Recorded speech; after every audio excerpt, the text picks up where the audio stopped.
Welcome to our next segment on the driving tour. My name is Lindsey Howes. I will be sharing with you the story of Dorothy Dumbrille as researched and authored by Lacey Hambleton. This house at 101 Centre Street was once home to Dorothy Dumbrille, an esteemed author and devoted Glengarrian. Throughout the 20th century, Dumbrille composed several fiction and non-fiction books focusing on historical topics, contemporary events, and poetic renditions.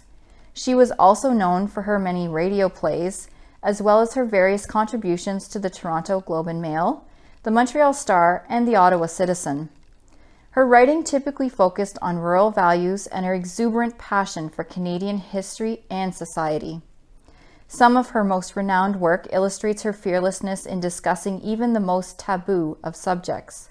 Over time, she became known for her ability to speak to the hearts and minds of her audience. Her enthusiasm for Canadian society was contagious and prompted many to embrace her way of thinking. Through the written medium, Dumbrille was also able to express her love for Glengarry by using it as a backdrop for many of her publications. Even today, her legacy remains a vital part of our county and its heritage. While Dumbrille became well known as a promoter of Glengarry County's heritage, she actually began her life in North Stormont, more specifically in Chrysler, Ontario. Similar to Alexandria, Chrysler is a small town in eastern Ontario where rural folk and farmers make up much of the population. She was born to the Venerable Archdeacon Rupert John and Minnie Dumbrille on September 25, 1897. Rupert John Dumbrille came from a long ancestral line of Huguenots. The Huguenots were refugees who immigrated from their home country of France as a result of the laws established by King Louis XIV against Protestants. To preserve their personal and religious safety, the Dumbrille family followed many others and soon found themselves within Protestant England. At the age of 23, Rupert John Dumbrille was ordained and assigned to the parish of Newington in North Stormont. While at this location, he lodged with Member of Parliament Oscar Fulton. He soon met Fulton's daughter Minnie and later married her on May 23, 1894. Together, they would eventually have 6 children: Miriam Catherine McFarland, Dorothy Martha Dumbrille, John Clayton Dumbrille, Helen Frances Findlater, Oscar Fulton Dumbrille, and finally Rupert Whitney Dumbrille. In 1908, when Dorothy was merely 11 years old, her father received an opportunity to become the rector of St. James Anglican Church in Kemptville. The family relocated and would remain there until 1927. Dorothy recalled her memories of Kemptville fondly, as she described in an article in the North Grenville Times decades later. Allow me to read you an excerpt. "I was a tomboy when we went to Kemptville, loving nothing better than to run wild in the fields at the back of our house. There were 15 acres of farm attached to the property, and playing for hours with John and Oscar on the breezy lawn. It was an ideal home, far off the street on a high hill. We had a lovely lilac hedge along the driveway. Even yet, I never smell lilacs that I do not think of Kemptville and its associations." Dumbrille's family ensured that she received a proper education while in Kemptville. She attended Kemptville Public School until moving on to Kemptville High School, where she graduated in 1916. Upon graduating, she moved to Ottawa to work for the Department of Militia and Defence. For approximately 5 years, Dumbrille worked within the Directorate of Records and was paid considerably well for her efforts. Her monthly salary was $43.40, and although that may not seem like much today, it was quite high, especially for women in the early 20th century. In 1921, Dumbrille made the decision to move across the border and live with her older sister Miriam in Philadelphia. She attended business college and soon received a job working as a secretary for the vice president of Provident Mutual Life Insurance Company. Dumbrille continued to work for the company until 1924, when she married James Travers Smith on December 27th of that year. After a brief honeymoon in Quebec City, the new Mrs. J.T. Smith would follow her husband to his hometown of Alexandria on January 5, 1925. John Travers Smith, born to Thomas Smith and Hannah McConkey on December 1, 1894, was the ancestor of Irish dairy farmers. After receiving a degree in education at Queen's University, Smith began a teaching career in Chesterville. He continued to teach there until moving to what was then known as Alexandria High School in 1917. Not long after, Smith was drafted to the Canadian war effort and only returned to his teaching post in 1921. In 1934, 10 years after marrying Dumbrille, Smith succeeded Donald McKay in becoming principal of Alexandria High School. In an effort to reinvent the institution and satisfy an increasing demand for secondary education in the province, Smith expanded the school in 1954. It was under his supervision that the school acquired its current name, Glengarry District High School. Smith continued his work as principal until his retirement in 1960. Throughout his career, Dorothy Dumbrille was always supportive of her husband and aided him where she could. Over time, they both became highly respected members of the Glengarry community, each contributing much to the community in their own ways. Mr. and Mrs. J.T. Smith are not survived by any of their own children. Instead, their personal memories live on through their many nieces and nephews. Their only known child, a daughter, was stillborn on October 18, 1926, at the Royal Victoria Hospital in Montreal. The miscarriage caused severe complications for Dumbrille, and she remained in the hospital for 9 weeks after undergoing a very serious procedure. Thankfully, Dumbrille pulled through, and as painful and heartbreaking as this experience certainly was, she regained her health and managed to find new missions in life. Much of her time was spent giving back to the community, especially when the Alexandria High School or the United Church was involved. Dumbrille was quite the singer and actress also. She partook in several live performances throughout the 1920s and 30s.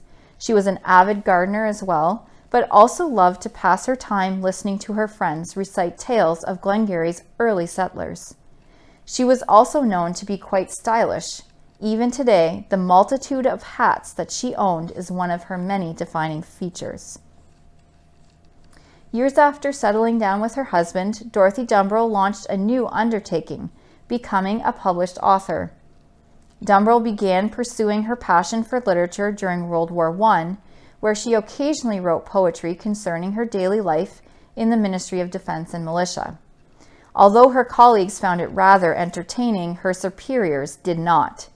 Even Sir Sam Hughes, the Minister of Militia and Defense during the Great War, suggested that Dumbrille search for a new hobby or face a greater consequence.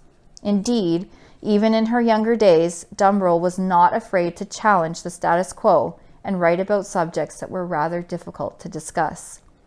She may have been advised to quit her literary endeavors by a prominent military figure nonetheless, but Dumbrille continued to write, and her efforts would soon pay off.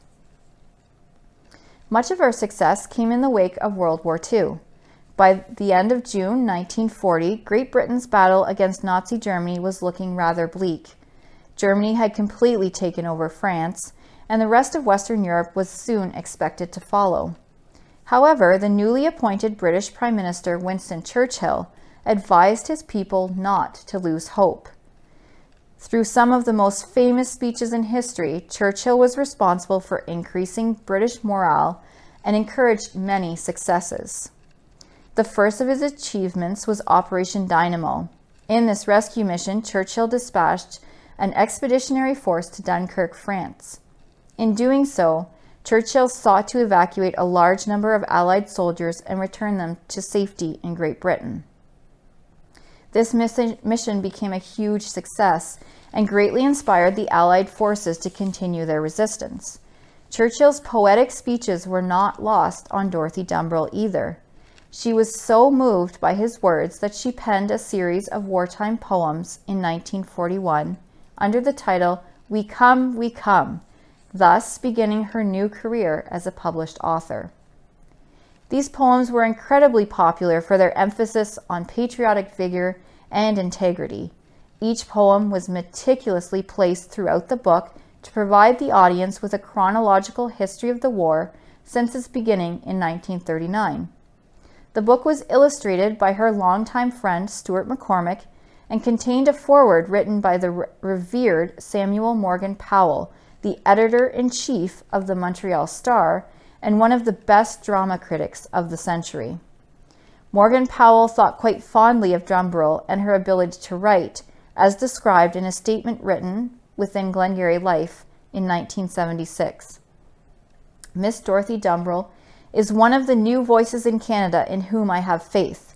She has a keen feeling for the modest, a fine sense of rhythm, and a humanitarian outlook on life which she has expressed in lines that linger, in phrases that stir the imagination.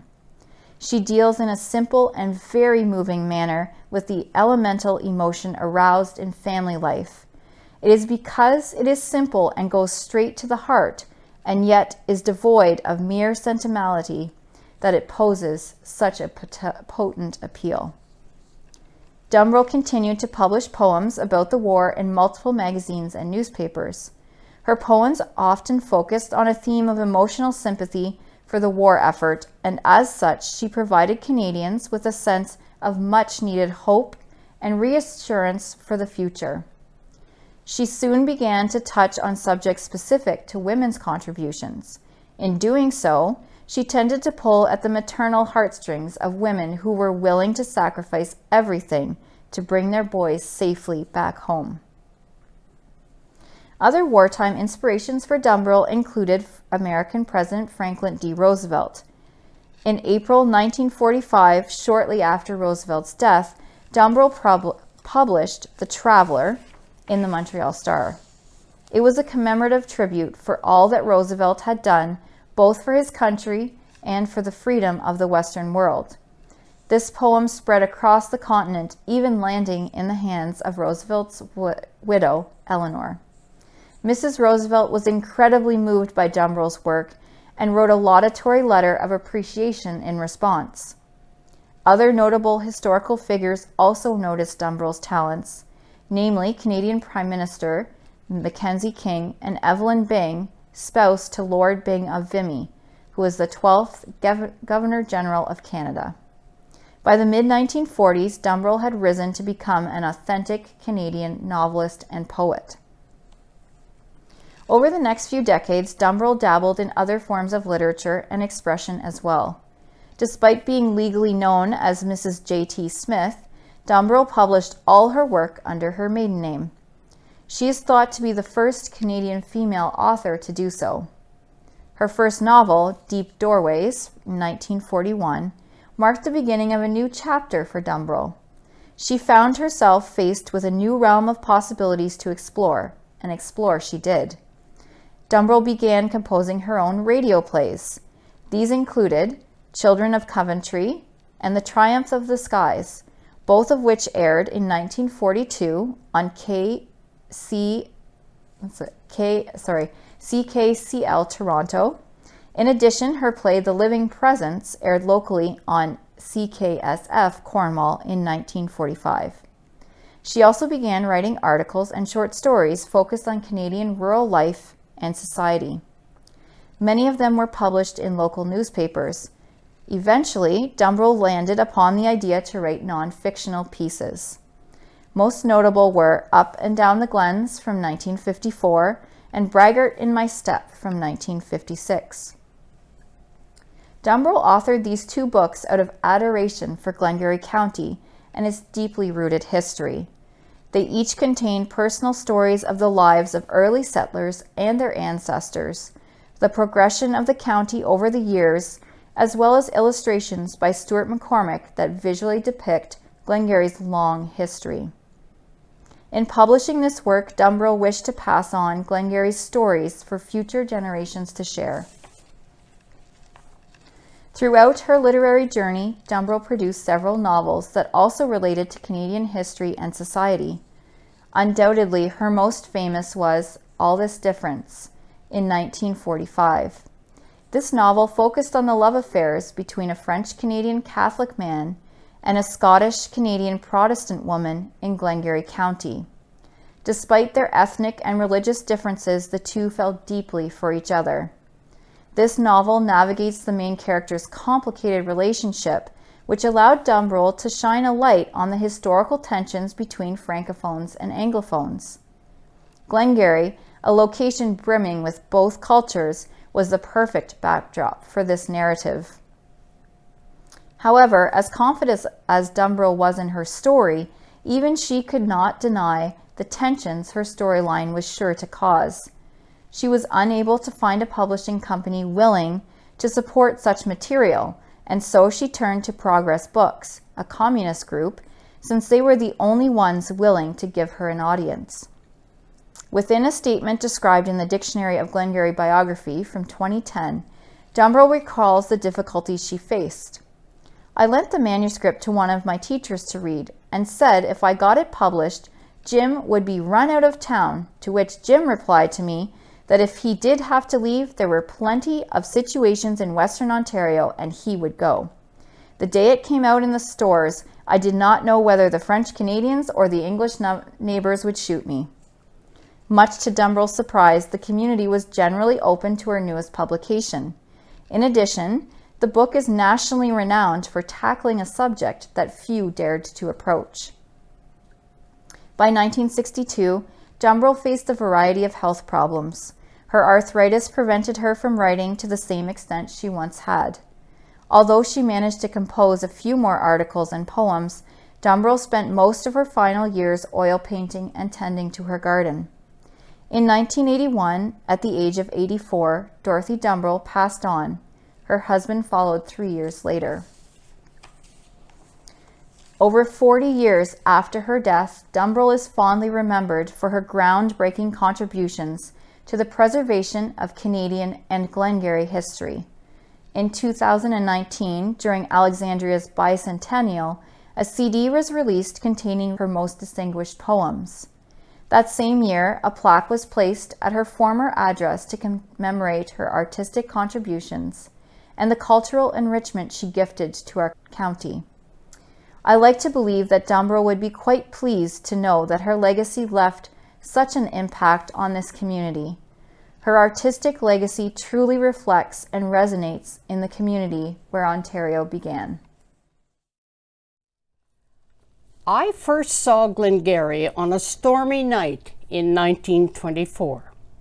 I had come as a bride with my husband, J.T. Smith, a young science teacher on the staff of the Alexandria High School. The Canadian National Railway runs through the town, but we had traveled by Canadian Pacific, so had to get off the train at Green Valley, a small station 4 miles south. At first there seemed only swirling snow and a dim light in the station window. But then I saw a little man dressed in fur, standing by a low, wooden-runnered sleigh and a team of horses with blankets thrown over their backs and heads lowered against the blizzard. "The implements of the season," said the man, grabbing J.T.'s hand and pumping it up and down.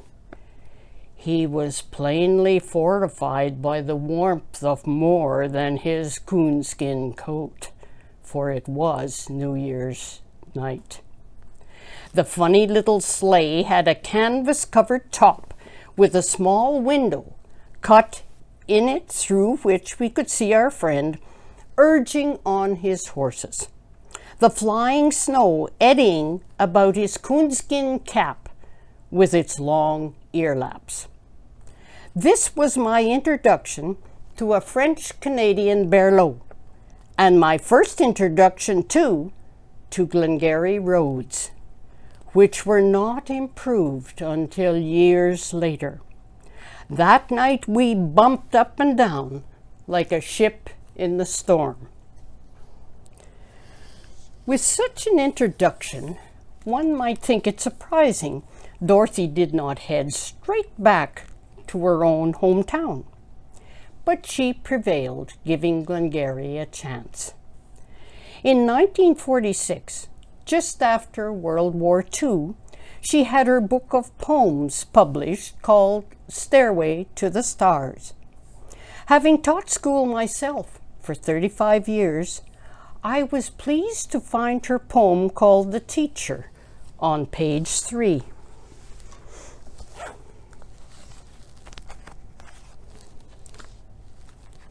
She looks with patient, understanding eyes beyond the youthful, commonplace disguise of romping adolescence to the hour when man or womanhood breaks into flower. The future of an empire and a throne lies in these faces upturned to her own.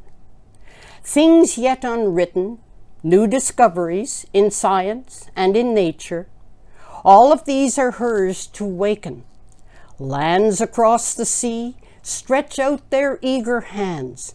Democracy must first be taught to young receptive mind before it be accepted by mankind.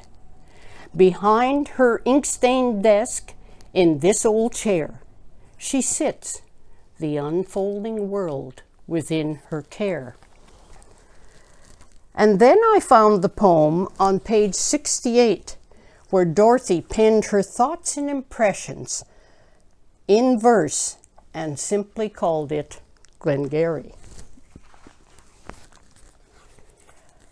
A wooded valley and a hill, a temple to their god upon it, a bit of heather next their hearts, and on their heads a Highland bonnet.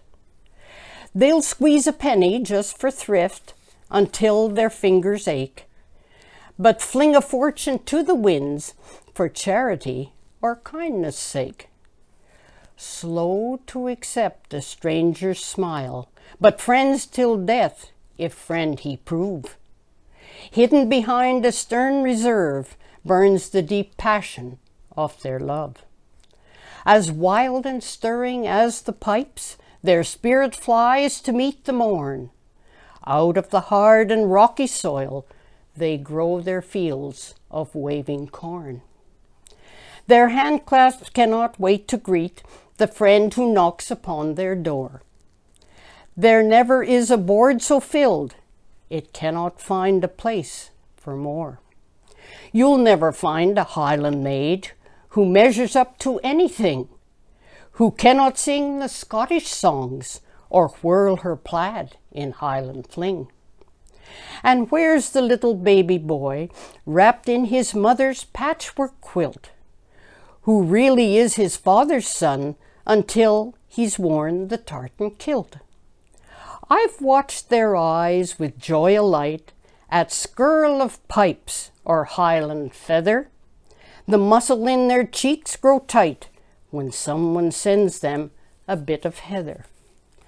I've felt the strong and loving tie which binds each clan and family. I've seen their faces calm and still, in joy and in adversity. I know how stubborn they can be, when right is right and wrong is wrong. Their pleasure in the simple things, their homes and children, dance and song. The day old Scotland's heart was torn, a little piece of it was thrown across the sea to Canada, who reached and clasped it to her own.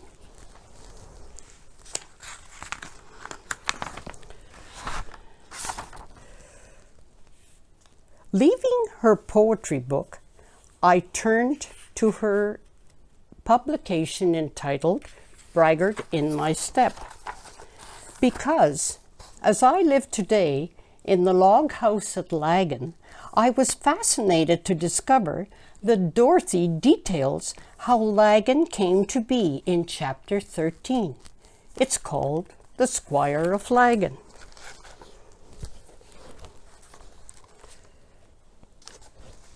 Laggan, 6 miles north of Alexandria, was given its name by Donald Catanagh, born in Badenoch Inverness-shire, Scotland in 1799.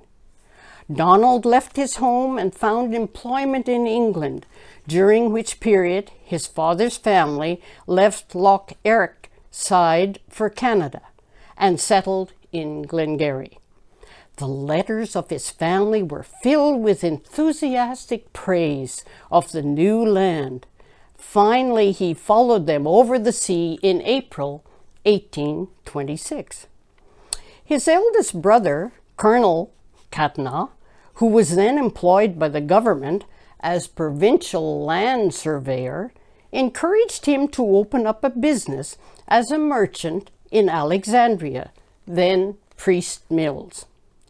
Mr. Catanagh became keenly interested in the progress and improvement of the new country. Bridges were needed. There were no roads. Farms had to be cleared. And he was wise enough to realize that the prosperity of the individual and the progress of the country go hand in hand. To travel in winter over the hard-packed snow through the forest 100 miles to Montreal to do their trading was no uncommon thing for the men of Glengarry. They dragged a hand sleigh through the bush, a week's journey, carrying their grist to the nearest mill. One woman walked to Montreal, carrying her baby in her arms to have it christened. Donald Catanagh became Commissioner of Roads and in 1830 was appointed magistrate. Strength of arm had the advantage over strength of intellect, and magisterial duties were varied. The magistrate solemnized matrimony when no minister could be had. He settled cases involving bewitchment of cows and people, and set right the quarrels over land and line fences, the Scot being a strong believer in individual rights. In 1832, Mr. Catanagh married Catherine MacDonnell, widow of Duncan Macmillan, and the same year moved from Alexandria to lands he had bought in Canyon, on the Lochiel border. He called the settlement Lagan, in memory of his home in Inverness-shire, and there began a store and post office, from which he dispensed justice, farmed and engaged in the lumber business. He employed many French Canadians and expressed delight to hear their children speak French and English, and also Gaelic as well. Becoming interested in the French Canadian Missionary Society, he attended the first meeting in Montreal, 70 miles away. Donald Catanagh's wife died and left him with 2 children, Alexander J. Catanagh, afterwards a barrister at law in Toronto, and Catherine, who married the Reverend Hugh Campbell of Cornwall. He also had a stepson, John Catanagh Macmillan of Toronto. In 1939, he married Flora, daughter of John Mackenzie of Kenyon, another happy marriage. Old and young flocked to Squire Catanagh's Bible classes, sometimes held in private houses and sometimes in the schoolhouses.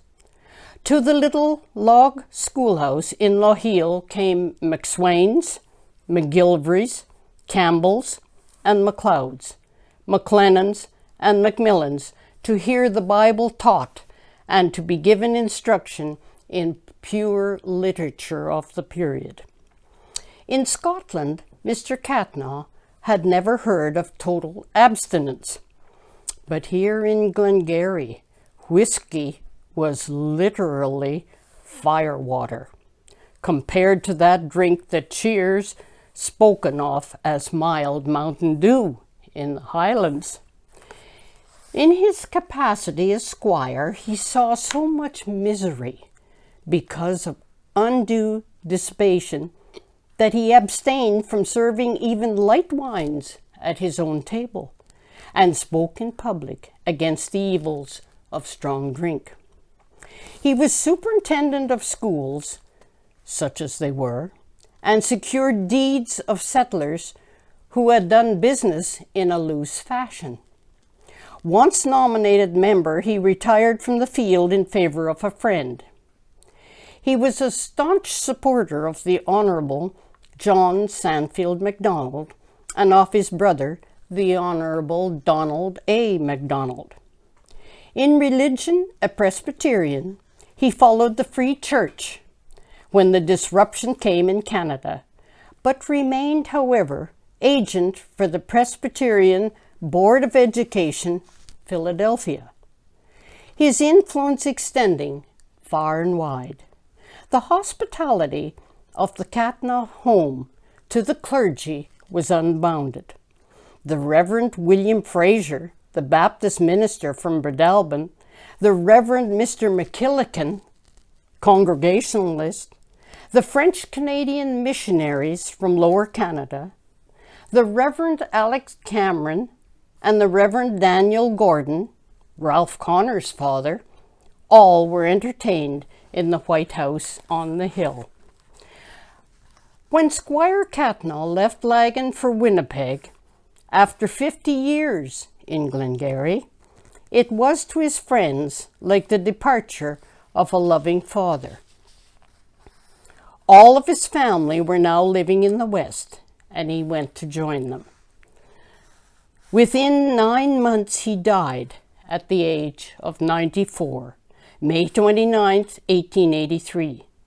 The Reverend D.M. Gordon of Knox Church, Winnipeg, preached the sermon at the funeral, describing him as a husband to the widow and a father to the fatherless. He was brought back to Glengarry to be buried among the people he loved.